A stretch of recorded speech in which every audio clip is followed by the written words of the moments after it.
Every club. Every day. The Global Sports Podcast Network.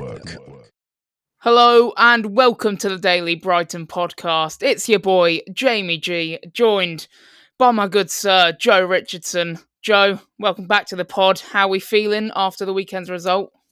Yeah, not too bad, to be fair, mate. So it was my birthday yesterday, so obviously celebrating that. So a podcast was the last thing on my mind, I think, at that point.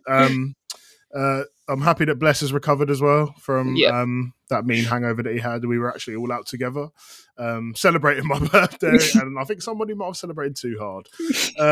But yeah, shout out Bless anyway. But yeah, no, it was good.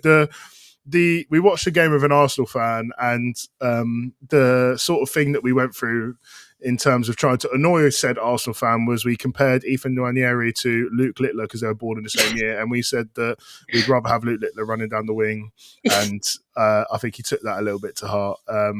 But I mean, he ended up scoring in the end, which is kind of annoying. But it was a pretty boring game. I'll be honest. I don't remember much of it. But I was present. We watched. We watched, but I don't know if I can remember much of it, to be honest with you. I remember getting a kebab afterwards, and that was about it. So, yeah, but you know. As me and Bless said on yesterday's pod, there wasn't much to remember, to be fair. Not really, not really. I'm surprised how Bless remembered, considering the state he was in. Yeah. But it was such a snore draw, and we could have nicked it here and there. And the set-piece merchants, the master of the dark arts, relied on those set pieces, and that was basically about it. So yeah, pretty much, yeah. We didn't concede one, though, which is decent. I remember. I said we didn't concede one, but I remember there being a period after we scored where I think Minte might have come on, or was he already on? Yeah, and Minte come on. Like I think it feel like he actually changed the game a little bit. I'm not just saying that because I said that he would be a good game for him, but generally I think that he actually exactly what we said he would do in that game. I feel like he did. Which was quite refreshing to see. But I do feel like we attempted to put the pressure on sort of from the goal onwards, but it just didn't really materialise. But it's a good point technically, but I feel like we could have probably put them away really if we were a bit more clinical. Yeah, that's exactly what me and Bless said on the review episode as well. Like Minter, when he came on, and Ruta, to be fair, they kind of changed the game. We threw men forward, and it looked like Hertzler in that second half really actually wanted to win the game. Mm-hmm. Whereas Arsenal, nothing in the second half. They literally created absolutely naff all, other than the set piece here and there, which, like you said, that was the thing I was most worried about going into the game. So I'm just happy. I'm going to take the win. Might be a minor victory. But we'll take the minor victory of we didn't concede a set piece like all those other bum clubs out there that have conceded a set piece to Arsenal. So go us. Yeah, that's just respect, mate. We've got the blueprint. I couldn't say what we were doing, but we got the blueprint. We were hoping they missed, is basically we were doing nothing and just waiting for them to clatter each other and miss the easy chances. That's it. That's the code for all those teams out there. That's how you defend an Arsenal set piece. Just hope they miss. Perfect. But we're going to do something different here today. We've done the review episode, so go check that out as me and Bless reviewed the whole game. I believe it was yesterday. I think it's out already today. And in this episode, we've got in the festive season of the transfer window. It's the most exciting time of the year for football fans. Maybe the summer one's a lot better. I feel like the winter one might have died down a bit, but we're still on a high, thinking what players we can get in. But before we think about what players we can get in, we're going to think about what players, if we weren't such a selling club, would we build around it for the future? What players would we be happy to let go? And what players do we desperately want to see go? That is the basis of this show, of this podcast episode. We're going to start off with the untouchables, we're going to call them. Yep. These are players I wouldn't even listen to offers for if I'm going to really compete for a Champions League spot down the line. And we know no one at our club is actually untouchable because Tony Bloom loves the P, mate. And he then does. He loves it.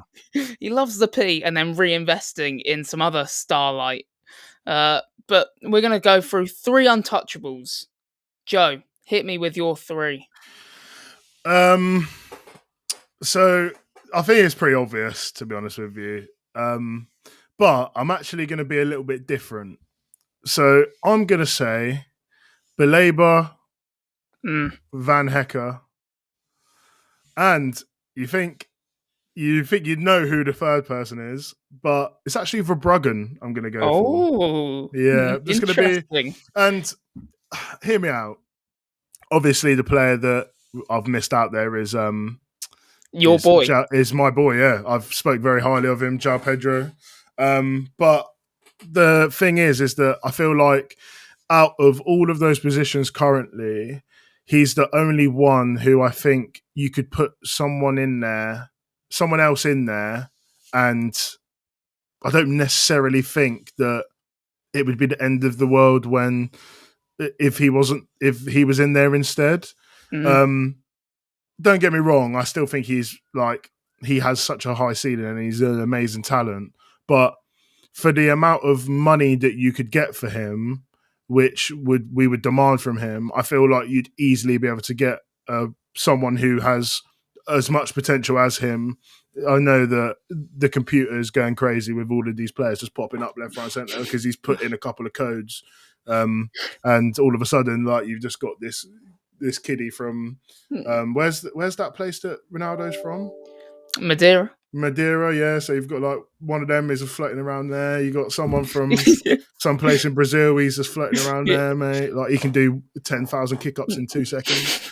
Like, I just feel like it's one of those things where, like, yeah, you would say he's untouchable, but we did lose him for a period of time this season, and I'm pretty sure we did all right during that time.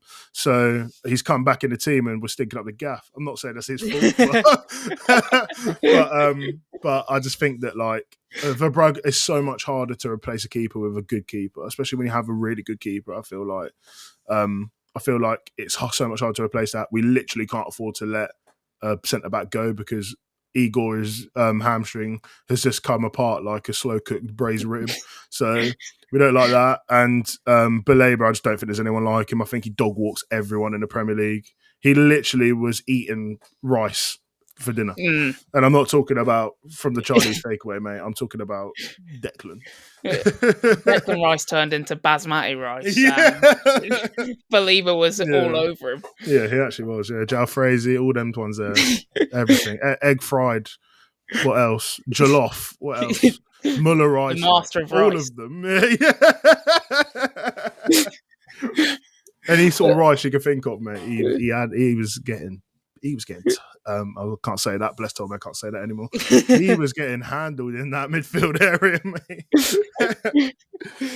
But I actually really like the Verbruggen shout because I was debating like how many we should have for the untouchables. Obviously, you can't make your whole team untouchable, but Verbruggen was going to be my 4th. They're not, trust me. Yeah, none of them are. But 22 years old as well, and if you go past the mistake at the weekend against Arsenal where he probably should have saved it, throughout the season he has saved so many games for us, made so many key saves, and yeah, he's only going to get better. And 22 years old for a keeper, he's got basically another 15 years in him if he plays to like the average keeper age, or what age they kind of get to.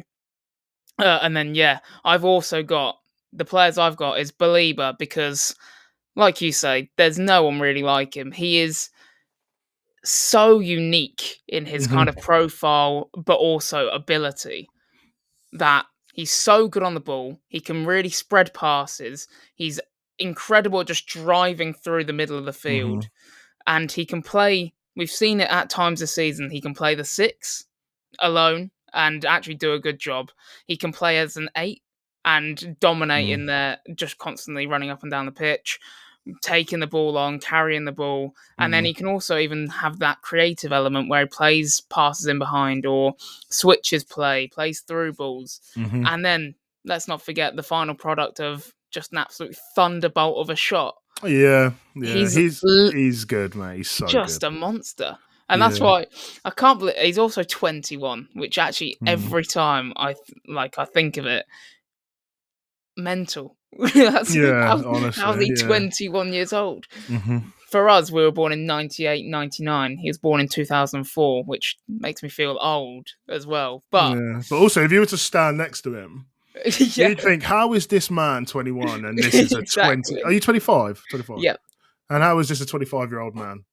Exactly. I mean, we couldn't be more different if we tried. Has no one ever told you you look like Carlos Beleva? I actually got that the other day. Walking down the street, someone shouted, "Believer!" I was like, oh no, compliments. He wishes he could be as handsome as me, though. Oh my God. But that's beside the point. Another man that wants to be as handsome as me is my other untouchable, and that is Van Hecker. Mm-hmm. He's got the hair flicks going on. He's got the Dutch look, the handsome blonde hair, blue eyes. But besides for his looks, now, I'm not just keeping him for his looks. Obviously, that's a big part of my club. But what an absolute monster he's been this season. It shocked me how much he's actually come on, because we saw it towards the back end of last season. He was getting better and better. But now I just think outside like the traditional big clubs, I think he's one of the best centre-backs in the entire league outside of those traditional big 100%. I definitely think he's better than some of the big sixes centre-backs as well. Yeah, exactly. And I think he walks into a lot of the traditional bigs, like Man United. What they would do to have him, I think I could see that actually happening. I know we're going slightly off of these are our untouchables, but I can see like a club like Man United putting in a big offer for him, like, and then him fitting in like a glove. I mean, City could do with him, the way they're kind of playing. If Van Dijk leaves Liverpool, I could see that him and Konate making a good partnership. But yeah, I feel like he's just so good, and I don't know whether it's because we might like really rate him, but I feel like in the wider aspect of the Premier League, a lot of clubs underrate him, or he's not spoken about much about how good he's been. Yeah. And then my final player is your boy, João Pedro. You've already touched on just how good he is. But then I've got a spine of a team that I can then build around. Yeah. And I would put someone alongside João Pedro, so he doesn't play the sole striker role, because I think he's perfect as like a support striker. As like you've got like the top of the spine down, and I've got the I've got the lumbar. Yeah, I've got the L1 up to like the thoracic one, or whatever it's called. Yeah, the lumbar. I studied this, guys. Don't worry, I know what I'm talking about. My guy knows. Sounded like such a physician there. No, physio. Physio. Yeah, physio. One of them, mate. I did study it, though, confirmed. I'm just going to put it out there. Promise. We actually studied it together. To university. Yeah, we actually studied it together in sixth form. So, yeah, we still don't know what we're on about. No. That's why we do a podcast. Yeah. We've waffled for the last minute about the lumbar spine, the upper spine, and what masseuses and physios are called. So we'll sidetrack that. And after this short ad break, we will go on to players would consider offers for, but it better be a damn good offer for us to let them go. This podcast is part of the Global Sports Podcast Network, the only network bringing you exclusive daily news and views on your Premier League team, the Premier League, women's football and fantasy football. A unique listening experience that puts fans first, bringing you the very latest breaking news from your team. Subscribe wherever you get your podcasts and make us your first listen every day. Global Sports Podcast Network. Every club, every day. And we are back with a daily Brighton podcast. So, Joe,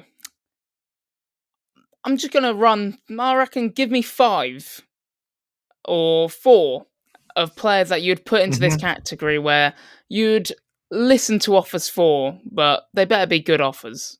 Okay, so Mitoma, is in there. I think all three of us would probably agree on that. Just because of I feel like we have such quality wingers who are young. I feel like you can then go and put that money elsewhere if the money was right. But as time goes on, and also we're seeing potentially a dip in performance, I think that value is going to go down and down. So I feel like if you're going to cash in, I feel like now would be a good time to cash in. Maybe not now as in January, but in the next sort of 6 months if. Yeah. Enciso's another one. Might be a hot take, but I just feel like with Buonanotte coming back, even though I still think Enciso has a higher ceiling than Buonanotte, I feel like you might just want to. He doesn't. I don't know. He just seems like he's twerking for a move, but I don't feel like he's not a player that you're gonna force out. But do you know what I mean? I'm trying to think who else really. Who else am I thinking it? Oh, Adingra as well, actually, to be fair. Yeah. I was thinking Minter, where would you put him? Would you put him into this category where... you got to give him a little bit of time to cook. I feel like that would be so harsh if it was to... offload him. Yeah, just be like, nah, get out already. Give him a year. Here's one. Go on. Yasin Ayari. Ooh. Would you consider? What's a good amount though? That's exactly my point. What would you take for him? Because he's not. Let's say he's not an untouchable. I think we can all agree he's not an untouchable. So what would you consider for him? Probably bite your hand off at 25, 30, I reckon. Yeah, I think I would. I probably wouldn't bite your hand off. Yeah. But I think, 25, 30, I would take. Yeah. I think that's... Whiffer, yeah. Yeah, Whiffer stinks, mate. I know I said give him a year, but get him out, mate. No, not get him out. That's harsh, but probably accept it because there's this hella man that can play there, mate. I just don't see it. We've also got another midfielder coming in as well, so I think it would take him a while to get to match fitness, but I think that he's one that I would. Do you know what? I would also put Buonanotte there, but I wouldn't sell Buonanotte and Enciso together. Keep one or the other, but if a good offer was to come in, say for example, you hear the rumours about Tottenham wanting to go for him and stuff. If they're slapping 40, 50 mil on him, then go for it. Oh yeah, 100%. If I'm here, Buonanotte, £40 million deal, that's where I'm biting your hand off. I'm thinking, I will take that. There are some players I'm thinking. I'm actually going to go to the next level of a decent offer, and I would sell. Okay. These are kind of falling into this category, and this is a decent offer to I would kind of take anything. Evan Ferguson. I'm done on him. Oh, I forgot Evan Ferguson. I know he's injured, but that's kind of also the point. He's injured all the time. Yeah. He's so injury prone. And I'm thinking, will he ever, get to that match fitness? And not only get to that match fitness, will he ever take us up that next step where he's going to be the superstar we all thought he was 2 seasons ago? Because it's not looking likely. He scored 1 Premier League goal, and I know a lot of the games he has been coming on, and then he's not played a lot of the games, but it just, even when he does play, he doesn't really inspire me with much confidence or I think we're going to score, Yeah. So I'll throw him into that. And then this is where I was going to throw Matt Swiffer, actually. A decent offer. Just give us our money back. Oh, really? Give us our money back and I'll please. Refund. That's where I'm throwing in. Are we in the returns policy? Time limit? Yeah. Can we say this isn't what I ordered and then return it to Amazon left it in the wrong location. They meant to leave it at Brentford. Brighton. Not our problem. This is not our problem. The picture didn't look like a car park, so Oh dear, the poor Matt Swiffer.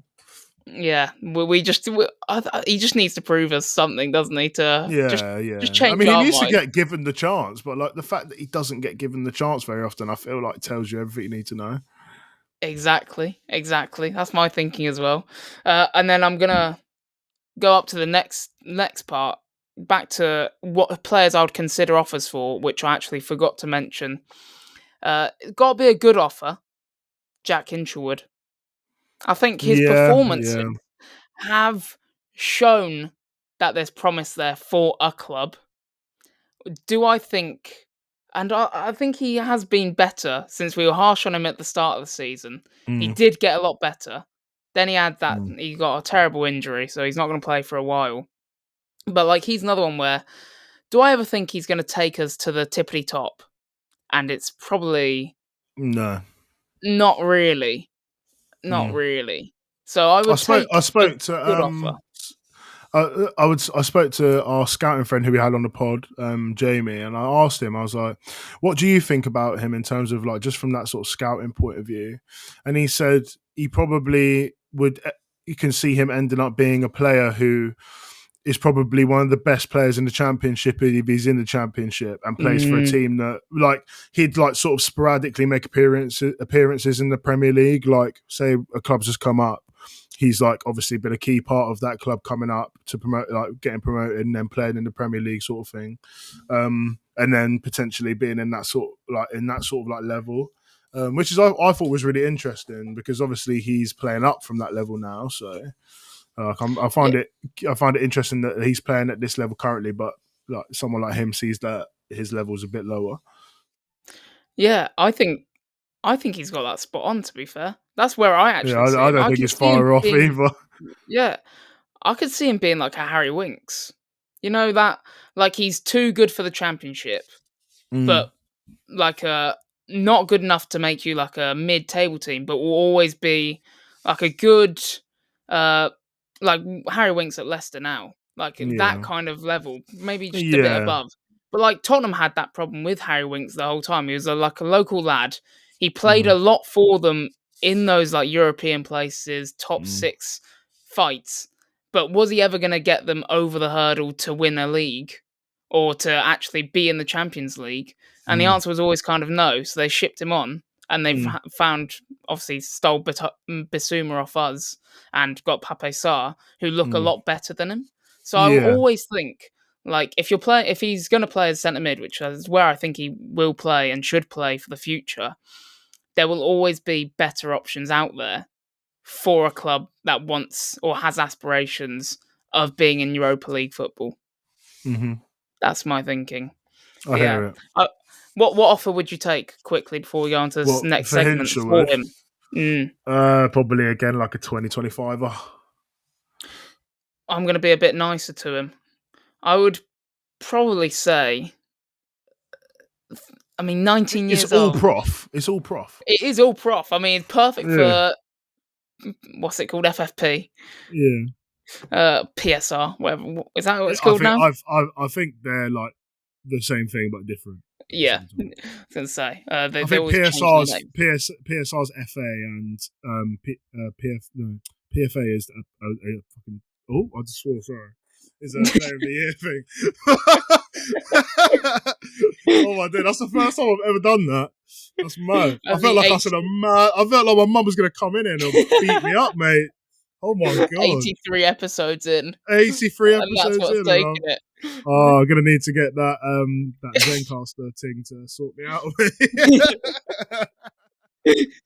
And on that note, we will go to the next ad read, and we're going to be talking about players that just can get out of our club. Yeah. Please, Lord have mercy. Here at the Global Sports Podcast Network, we spent a lot of time selecting our delivery platform. Zencastr came out the clear winner. With 4K video recording from your phone and AI editing that automatically removes all those ums and ahs, it's super easy to start a podcast that sounds great and is delivered efficiently. If you're ready to tell your story, check out the link in the show description to learn more about Zencastr. And we are back for the final segment of the Daily Brighton podcast during the transfer window, where we're talking about Brighton for the future, if it was up to us. And Joe, tell me that these are the players we want to force out. We want to make them. If we were in charge, if we were Fabian Hertzler, we would make them train for the under-23s. They've annoyed us that much this season, and potentially we see that little future with them. We're forcing a move away. Who are those players for you? I'm going to give you a couple. Tariq Lamptey. No, I'm actually joking. I'm not joking. I wouldn't be surprised. I'll tell you what, that was the first name I thought you were going to say. No, I actually don't think that would be a very good idea. But Moda, brother, you need to go, mate. Honestly, where are you? Where is he? I think I might have seen my dad more recently than we've seen Joachim Moda touch pitch for Brighton. I'm not gonna lie. I'm not lying. That's probably facts as well. He's just well, the thing I think he's rented. You know how when you go abroad on holiday, you rent the seats on the beaches and the beach. Yeah. He's done that with the bench. So he's got his seat. He's got one. No one else can sit in it either. Exactly. He's warmed it up, and he's gonna live there for the future now. And then my other one is. Wait, I had it in my head for a second. Then, Adam Webster. Yeah, get out, man. Yeah.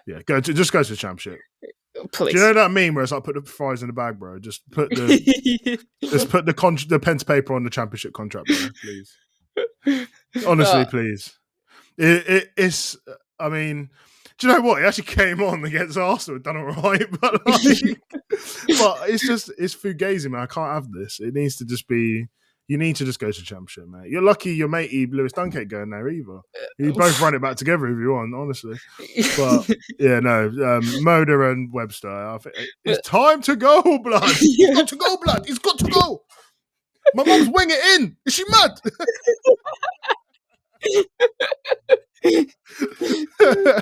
Those are my two. To be fair, Lewis Dunk and Adam Webster can probably win the Championship together. They actually could. Reunite in the Championship for whatever club you want, and then there we go. You're sorted, bud. The Championship are going to be seeing these passes getting pinged about and being like, what is going on here? Yeah. I can't believe they're actually going to people. That's crazy. Lewis Dunk, if there's one thing he is good at, 60-yard long balls that actually go to people. In the Championship, they'll be thinking, Jesus, how's he done that? Yeah, what's going on? They'll be like, mate, there's no second balls to win. It's just going every time, 100% pass accuracy. Sorry to anyone in the Championship listens to this.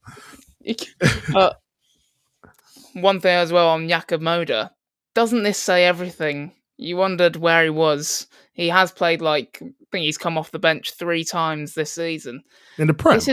This is how bleak it got for Matt Swiffer, and why I'm happy to see him go and get a refund, because he actually came off the bench ahead of Matt Swiffer for one of the games. What does that say about you, Matt Swiffer? I actually remember that. Come on, man. How have you let that happen? Was that in the cup game against Southampton? No, that was like a league game against... I'm actually going to look it up. We need to inform our listeners. I am looking up when Jakob Moda came on ahead. Could be here for a while, guys. How are you even going to go about searching that on? I've gone on Matt Swiffer's, Jakob Moda's games. Not many of them to look through. No. And no. That's tough. Hey, you got to run out for Poland. That's what that's what my search has found. That's decent. Respect. Yeah, not a clue when he played. I didn't even notice him for the Aston Villa game. I did a review on it. Came on for 3 minutes. So there we go. There we go. Jakob Moda, sorry. That's our ultimate seeing it out there when Moda's I'm going to add another player. So I'm happy with those two. Adam Webster. Please, brother. Please. Yeah. Just for you, mate, honestly. Yeah. It's not even for us, just for you. this says it all about when he came on against Arsenal. I actually had my head in my hands, thinking, "Oh God, what's going to happen here? What's he going to do?" But this is a call out to a certain man, a captain, a leader, a legend. Please retire, buddy. Please, please, for your own good, so you don't keep getting roasted and cooked on the Daily Brighton podcast. Lewis Dunk, I beg, by the end of the season, you just hang it up.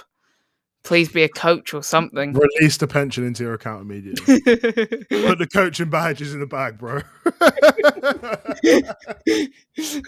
But yeah, that's my one. Had to just pundit or coach if he goes. Oh, I mean, Glenn Murray, pundit. Steve Sidwell, pundit. He could join his two best mates and be a pundit alongside them. There you go. We've actually found a career path for him afterwards. He doesn't even have to do coaching. There we go. If it's not written in the stars for him, then there we go. Someone that can be a coach. I forgot he was even playing for us. James Milner, but you can't. I think that's pretty set in stone that he's going to be a coach, isn't he? Yeah. Also, the expectation with James Milner isn't the same as he's also incredibly close to bottling this appearance record. By the way, yeah, he's not. I think he needs 13 more or 16 more. Oh, he won't be getting that for us. Probably not. But there's no way. How are you going to get another move when you're made of your muscles are made of peanut butter and you can't. Next season he'll be 40 years old. That's crazy. And he's not LeBron James. I hate to say it. He is not LeBron James. Confirmed. He's better than LeBron James. Better legacy than LeBron James. And on that note, thank you so much for listening, guys. It's been Jamie G. That's been Joe Richardson. Go follow all our socials. Keep tuning in, and tomorrow we've got a very special episode, something that we've been excited to do for a long time. We're in the full swing of the transfer season, and we're going to do some sensible transfers for Brighton. So stick around for that one. Sam. Peace out, guys. See you next time. Every club, every day. The Global Sports Podcast Network.